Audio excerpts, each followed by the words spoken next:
नमस्कार। आज 24 जनवरी 2026 के स्टडी वर्ल्ड क्लासेस के करंट अफेयर्स सेशन में आपका स्वागत है। और आप सभी का भी बहुत बहुत स्वागत है। आज हम कुछ बेहद दिलचस्प घटनाओं को एक साथ जोड़ने की कोशिश करेंगे। अच्छा। हाँ, हम देखेंगे कि दुनिया भारत को किस नज़र से देख रही है, बड़े बड़े ग्लोबल मंचों पर रैंकिंग्स के जरिए। और फिर हम लेंस को घुमाकर देखेंगे कि भारत खुद को, अपने राज्यों को, अपनी संस्कृति को किस तरह से संवार रहा है। वाह, ये सुनने में तो काफी दिलचस्प लग रहा है। एक बाहरी नजरिया और एक अंदरूनी हकीकत। बिल्कुल, ये सिर्फ अलग अलग खबरें नहीं है, बल्कि एक ही कहानी के दो पहलू है। तो चलिए फिर इस कहानी को खोलना शुरू करते हैं और शुरुआत करते हैं उस मंच से जहां मुझे लगता है पूरी दुनिया की निगाहें हैं। बिल्कुल। नई दिल्ली के भारत मंडपम में दूसरा वैश्विक बौद्ध शिखर सम्मेलन हो रहा है। हाँ, और हमें इसे सिर्फ एक धार्मिक सम्मेलन की तरह नहीं देखना चाहिए। अच्छा। इसका जो असली महत्व है ना, वो छिपा है सांस्कृतिक कूटनीति में, जिसे हम सॉफ्ट पावर भी कहते हैं। सॉफ्ट पावर, सही बात है। जरा सोचिए, एक तरफ दुनिया के बड़े देश अपनी सैन्य और आर्थिक शक्ति का प्रदर्शन करते हैं, वहीं भारत वो शांति, सहअस्तित्व और ज्ञान की अपनी हजारों साल पुरानी विरासत को दुनिया के सामने रख रहा है। और इस बार की थीम भी इसी ओर इशारा करती है, collective wisdom, United voice and mutual coexistence. बिल्कुल, सामूहिक ज्ञान, एकजुट आवाज और आपसी सहअस्तित्व। और ये सिर्फ भारी भरकम शब्द नहीं है, इनके पीछे एक बहुत गहरा संदेश है। हाँ, ये आज की तनाव भरी दुनिया के लिए तो बहुत जरूरी लगता है। बहुत जरूरी। लेकिन इसका एक भू राजनीतिक एक जियोपॉलिटिकल पहलू भी है। जब हम बौद्ध धर्म की बात करते हैं तो जाहिर है चीन का भी ध्यान आता है। हाँ, बिल्कुल। तो इस शिखर सम्मेलन की मेजबानी करके भारत दुनिया भर के बौद्ध देशों के लिए एक वैकल्पिक, ज्यादा लोकतांत्रिक और ज्यादा प्रामाणिक केंद्र के रूप में खुद को पेश कर रहा है। प्रश्न है। बिल्कुल, यही है। ये एक बहुत ही दिलचस्प एंगल है। एक ही समय पर भारत आध्यात्मिक गुरु भी है और एक चतुर रणनीतिकार भी। एकदम सही पकड़ा आपने। और ये विरोधाभास और भी मजेदार हो जाता है जब हम देखते हैं कि दिल्ली में जब ये सब हो रहा है, ठीक उसी वक्त स्विट्जरलैंड में वर्ल्ड इकोनॉमिक फोरम की बैठक चल रही है। हाँ, ये कहानी का दूसरा सिरा है। स्विट्जरलैंड के दावोस में दुनिया के सबसे अमीर और शक्तिशाली लोग इकट्ठा होकर वैश्विक अर्थव्यवस्था, एआई, जलवायु परिवर्तन और व्यापार पर मंथन कर रहे हैं। वो हार्ड पावर की दुनिया है। बिल्कुल, पैसों की, तकनीक की, नीतियों की दुनिया। तो भारत एक ही समय में इन दोनों दुनियाओं में मौजूद है। दावोस में हमारे प्रतिनिधि आर्थिक नीतियों पर बहस कर रहे हैं और दिल्ली में हम दुनिया को शांति का पाठ पढ़ा रहे हैं। ये भारत की एक सोची समझी स्ट्रैटेजी है क्या? मेरे हिसाब से ये स्ट्रैटेजी से ज्यादा अब भारत की पहचान बन चुकी है। आज दुनिया भारत को सिर्फ एक बड़े बाजार के तौर पर नहीं देख सकती। सही है। वो हमें एक ऐसी सभ्यता के रूप में भी देख रही है जिसके पास आज की वैश्विक समस्याओं के लिए कुछ गहरे दार्शनिक समाधान हो सकते हैं। तो ये दोनों सम्मेलन दिखाते हैं कि भारत की वैश्विक भूमिका कितनी मल्टी डायमेंशनल हो गई है। तो ये तो हुई बात कि भारत दुनिया के मंच पर खुद को कैसे पेश कर रहा है। लेकिन अब आते हैं इस पर कि दुनिया हमें किन पैमानों पर तौल रही है। कुछ नई रैंकिंग्स आई हैं और उनमें से एक है रिस्पॉन्सिबल नेशंस इंडेक्स, RNI। हाँ, मुझे रिस्पॉन्सिबल शब्द बड़ा आकर्षक लगा। इसका मतलब क्या है? ये एक बहुत अच्छा सवाल है, क्योंकि ये इंडेक्स सिर्फ GDP या अर्थव्यवस्था को नहीं मापता।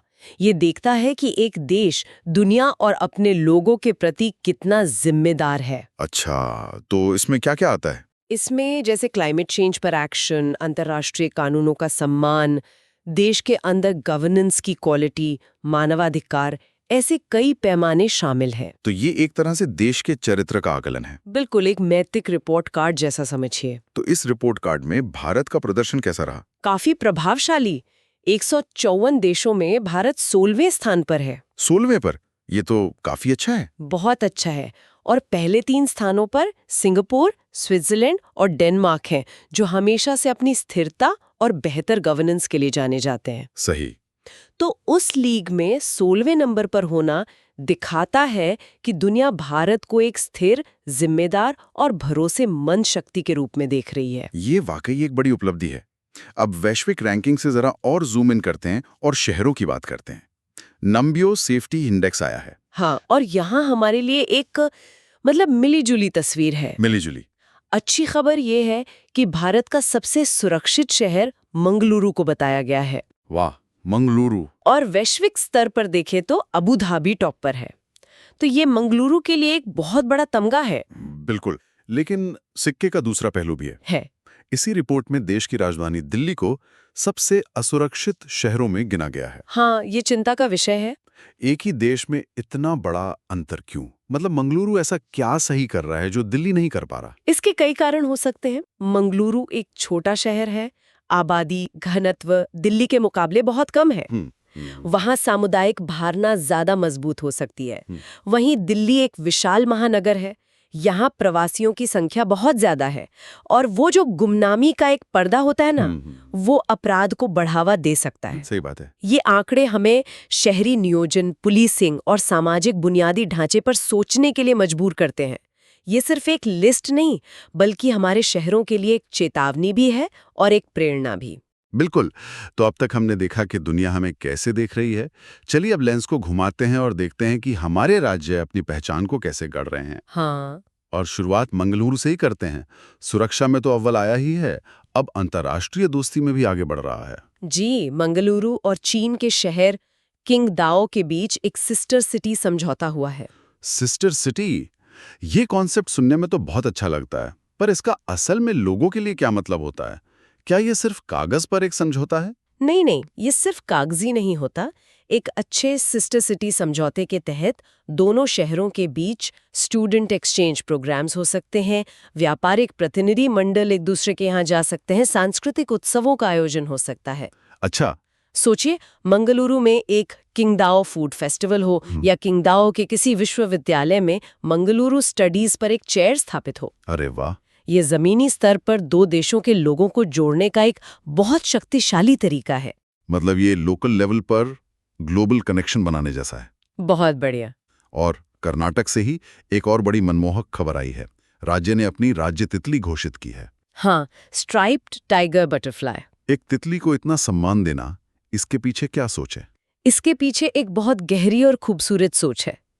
जब कोई राज्य एक तितली, पक्षी या जानवर को अपना प्रतीक चुनता है, तो वो सिर्फ एक प्रतीक नहीं चुन रहा होता, वो अपनी प्राथमिकताएं बता रहा होता है। प्राथमिकताएं जैसे?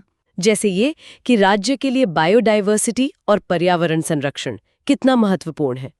स्ट्राइप्ड टाइगर बटरफ्लाई को चुनना ये भी संदेश देता है कि विकास के साथ साथ हमें इन नाजुक जीवों और उनके आवासों को भी बचाना है। सही। और ये बच्चों और युवाओं को प्रकृति से जोड़ने का भी एक अच्छा तरीका है। बहुत ही असरदार तरीका है। तो ये एक तरह का खामोश लेकिन शक्तिशाली बयान है। और ऐसा ही एक और शक्तिशाली बयान दक्षिण भारत के एक और राज्य तमिलनाडु से आया है, जो अपनी भाषा और साहित्य को लेकर है। नाम का एक बड़ा साहित्यिक पुरस्कार शुरू किया है। और इसकी पुरस्कार राशि भी काफी बड़ी है ना? 5 लाख रुपए। 5 लाख रुपए। और ये रकम ही इसका महत्व बताती है। कैसे?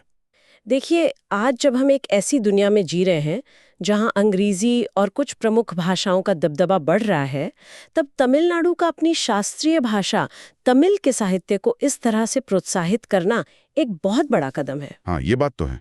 ये अपनी जड़ों को, अपनी पहचान को मजबूती से पकड़ कर रखने की एक कोशिश है।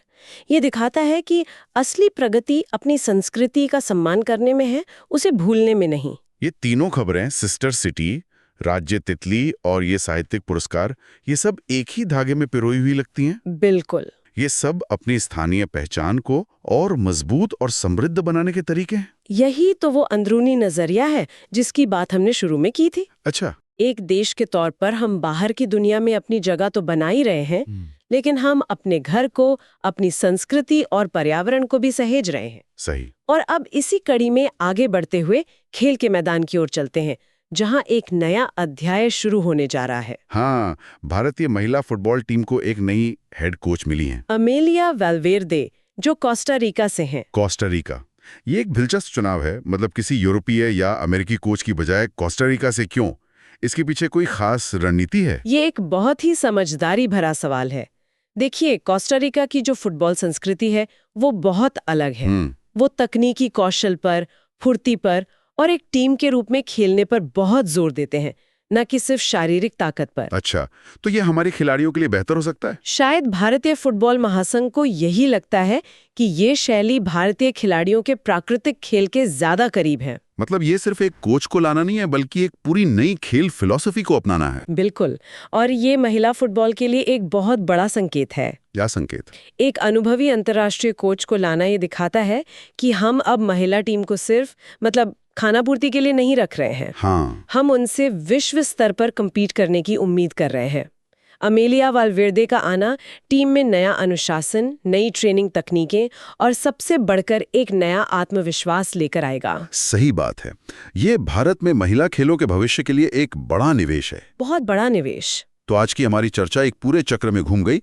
हमने वैश्विक मंचों पर भारत की बढ़ती आवाज से शुरुआत की, फिर देखा कि दुनिया हमें रैंकिंग्स के आईने में कैसे देखती है, और अंत में हमने अपने देश के भीतर झांका कि कैसे हमारे राज्य अपनी अनूठी पहचान को सहेज और संवार रहे हैं। हाँ, हमने देखा कि भारत एक ही समय में बुद्ध की शांति और दावोस की आर्थिक शक्ति दोनों की भाषा बोल सकता है। बिल्कुल, और ये भी समझा कि मंगलुरु जैसे शहर सुरक्षा और अंतर्राष्ट्रीय सहयोग की मिसाल बन सकते हैं, आत्मा को दर्शा सकता है। सही। और अमेलिया वालवेर्दे की नियुक्ति हमें भविष्य की एक झलक दिखाती है, जहां भारत के खिलाड़ी, खासकर महिला खिलाड़ी, दुनिया के मंच पर चमकने के लिए तैयार हो रहे हैं। बिल्कुल। इन सब बातों को जोड़ने पर एक सवाल मन में उठता है जो मैं हमारे श्रोताओं के लिए छोड़ना चाहूंगा। जरूर। आज हमने वैश्विक दौड़ में आगे निकलने की भारत की महत्वाकांक्षा देखी, और साथ ही अपने स्थानीय संस्कृति, भाषा और पर्यावरण को बचाने की उसकी कोशिशें भी। तो सोचने वाली बात यह है कि इन दोनों के बीच सही संतुलन कैसे बनाया जा सकता है। क्या तेज विकास और अपनी जड़ों को सहेजने का काम एक साथ हो सकता है? ये एक बहुत जरूरी सवाल है, और शायद इसी संतुलन को खोजने में भारत की असली चुनौती और अवसर दोनों छिपे हैं। बिल्कुल। इसी विचार के साथ आज हमारे साथ जुड़ने के लिए आप सभी का बहुत बहुत धन्यवाद। इस तरह की और जानकारी और विस्तृत विश्लेषण के लिए स्टडी वर्ल्ड क्लासेस से जुड़े रहें। अधिक जानकारी या हमारे कोर्सेज से जुड़ने के लिए दिए गए नंबर 9451600975 पर संपर्क करें या हमारे चैनल को फॉलो और सब्सक्राइब करें। धन्यवाद।